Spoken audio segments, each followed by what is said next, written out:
actually they are declining because they got no more manufacture.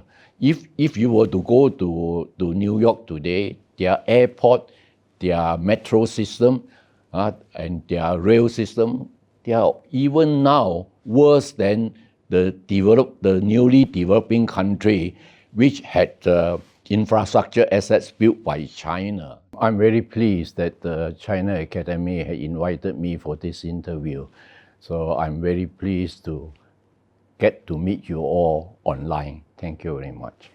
I'm very, very impressed with China's poverty eradication because to me, the United Nations Sustainable Development Goals, which number 17, cannot be achieved unless you can first eliminate poverty, because poverty is something that actually make the people of a developing country, a poor country, just want to keep body and soul together, keep themselves, So I always advocate that the first priority of developing country is to eradicate poverty. And of course, eradicating poverty is the first sustainable development goals. In China, by 2021, China has lifted 800 million of her people out of absolute poverty.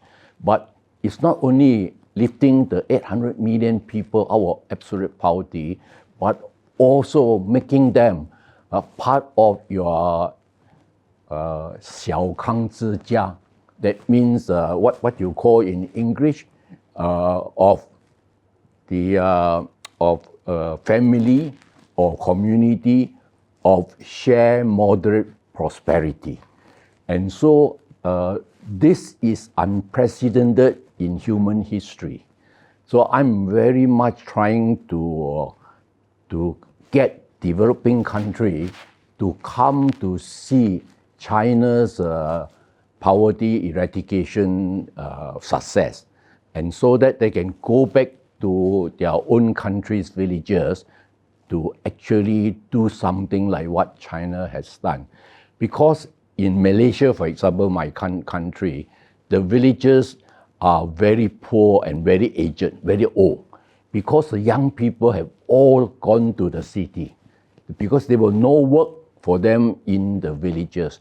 Whereas I have visited villages in China, and I see now the young people are going back to the villages, and they are now going back to the villages, taking with them the scientific and technological engineering skills that they acquire in universities and in jobs in the cities, to try to modernize. For example, the agriculture is now more scientific. And then, of course, they use their skills with the internet so that they have small enterprises that promote the products of the villagers here, and then brand them, and through the internet sell it to towns and cities, not only in China, but also overseas, you see. But to me as an engineer, I have always said that the foundation of China's poverty eradication program is because China had most comprehensive infrastructure, both physical and virtual. You can see the highways going everywhere, to the roads going to the most remote villages, and also the high-speed train network is the most extensive in the world. Of course, in China's 5G internet, it's also the best in the world, and with this, then the commerce from the villages can reach to cities, and also to towns, not only in China, but actually throughout the world. So I said that the Chinese village, through China's poverty eradication program, has become part of the global supply chain. And China has been using the Belt and Road Initiative as a platform of President Xi Jinping's global development initiative. And as you know, the Belt and Road projects, they are everywhere. In the developing world, especially in Malaysia, the Chinese companies, construction companies are building bridges, building highways, building skyscrapers, and also building railway and ports. And this is the same in most other countries. But to me, the success of the Belt and Road Initiative is exemplified by the China-Euro, the freight train. I just heard yesterday that it had exceeded 10,000 trips.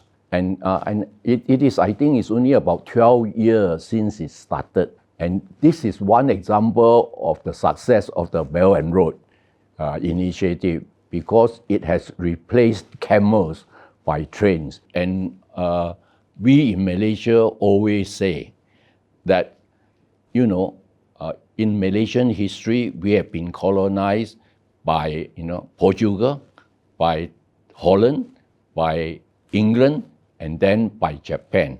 But the first one that reached Malaysia from overseas is Zheng He, and he never take 1 square inch of our territory.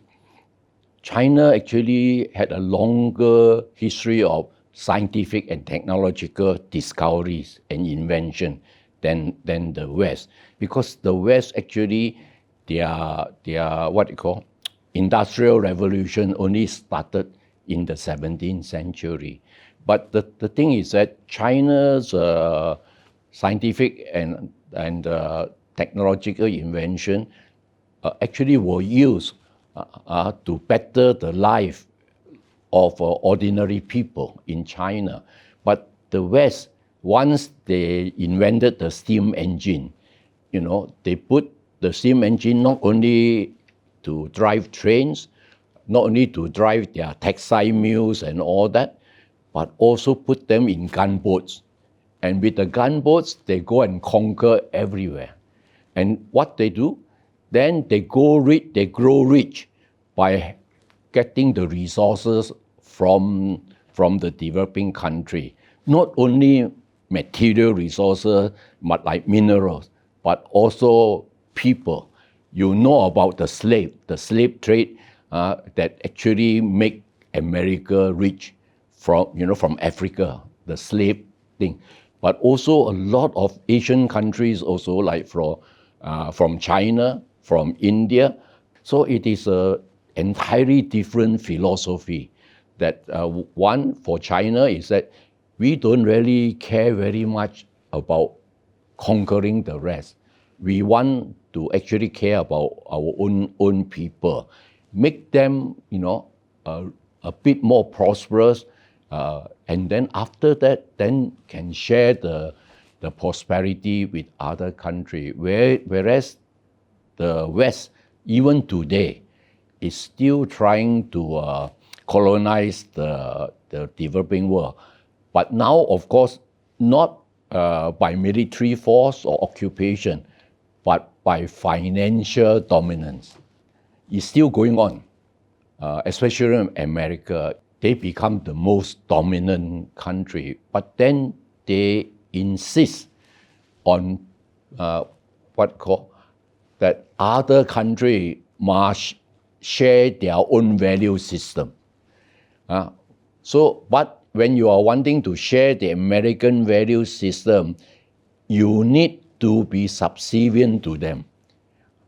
And that is now the problem between whether America and China and Russia and like with the Palestine, is that they do not want to lose their number one position as the number one country in the world.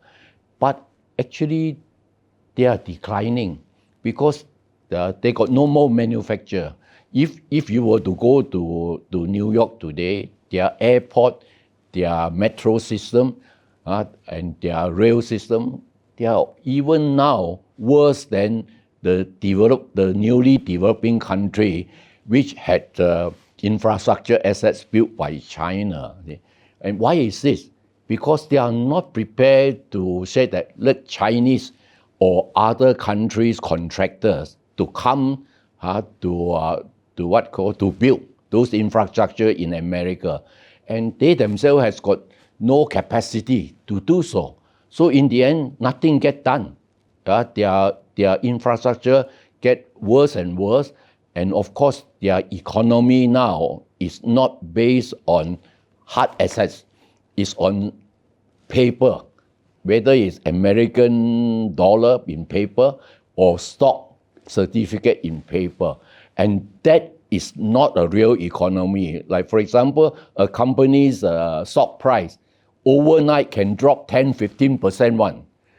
So I think that America must realize that if they want to arrest their decline, they must actually work with other countries, especially China. Of course, America in the intellectual part, in universities, there are a lot of very good, talented professors and researchers built up over the last century, you see. So we can still learn a lot from America, but America must adopt the same openness like what China has opened up. Like now, you see, I come to China from Malaysia without having to apply for a visa.